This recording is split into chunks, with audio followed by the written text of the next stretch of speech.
and it's like fear.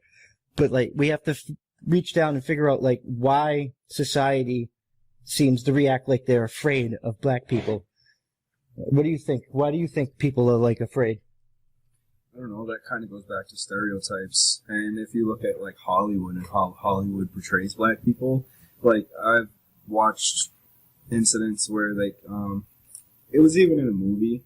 I'm not sure who the director was, but they kind of highlighted that like a black guy had to play a role of being like gangster and thuggish and like not talking proper. Well, you know, just to touch on that, because that's a good topic to touch on. So there's a lot of that going on in Hollywood. For instance, well, no, it goes deeper than that. And like honestly, you can respect the artistic value. I mean, it is going deeper. People are getting fired because they're not gay enough or they're not Jewish enough. Well, no, when it comes to stuff like you're portraying like a book or like a movie, in some instances, it's not even the fact of like what is being. It's the writer. So, you know, the writer is writing it from their perspective, just like if they're writing that character that way and they audition for that character, yes. But what he was saying is that they're being told that that's the only role they can even try out for. Or like, incidents of like I can go back to like watching conspiracy things about like black people in comedy, and they would like make a black person in comedy dress up as a female at some point in his career. And if you look at Tyler Perry, if you look at Martin Lawrence, he is definitely taking advantage of it though. Tyler Perry, let's just throw that out here. He's making bank. He's running with it. I can see that. I remember watching an interview with Denzel Washington where he was telling his daughter that you have to be like, because she's black, she has to be able to act, sing, and dance in order to get a job.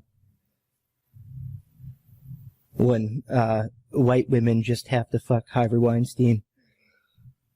Well, I've also seen a meme on, I can't exactly quote what it is at the moment, but I saw a meme, and it was basically like this white woman. She wrote like a skit or like a summary of a show, didn't have like a full plot, and she got money for that, you know what I mean? And that's kind of like white privilege. Like, she didn't have like a whole story, a whole plot, no character names. It was just like an idea, and she got like money for the whole show.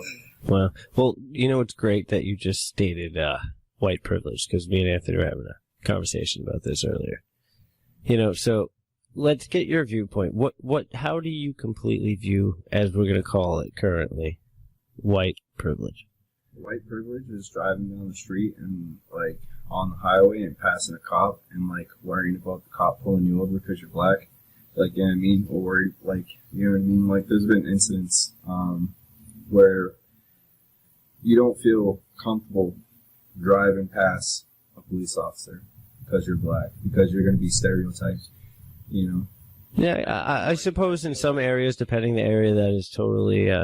I mean, I've seen it happen. I've seen it. Like, I've seen racist things in the military. I mean, the military usually squashes those shit real quick. Yeah. But it's like, they do exist. Like, we had this one guy, it was the night before we left for Afghanistan. I can't really say much about that because of the nature of what we were doing.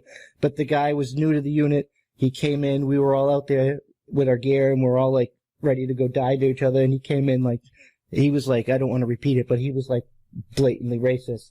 And he was walking down the hall where all the black soldiers were sleeping, or in the hallway and stuff. And like, I had to, as the medic, I had to treat him for falling down and breaking his own nose.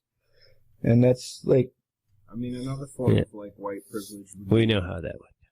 Another form of white privilege would also be like the incident that I was talking about at the beginning, about like how the white guy was wanted and how he was treated when he was arrested versus a lot of black people, how they're treated when they're being arrested. There's this one serial killer.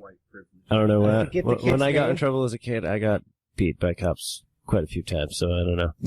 I think it depends on the person. You know, it happened. It was not fun. I think Pistol whipping, not a good time. Like, well, the German police, they don't fuck around. They get this baton that just beats you. Exactly. I think it's just a cop thing. They're like, you're resisting. Where we're all from, you know how they are down there also. We're all interesting people. No, it's a wonderful place. But it's crazy because some of these he was talking about like they're treating him different. There was this kid, I forget his name, but he was like 18, 19, 17, and he like serial killed 3 motherfuckers in a church or something like that. And I'll put a link in the description. I'll find it so you can actually believe me, it'll come in. You'll see it. But they took that motherfucker to Wendy's on the way to jail. Like, they took that motherfucker to Wendy's. That's really nice, though. You know, if he's getting a life sentence, and you know what I mean, you're like, you know what, just because I just want to do this. You know, one good deed for my life.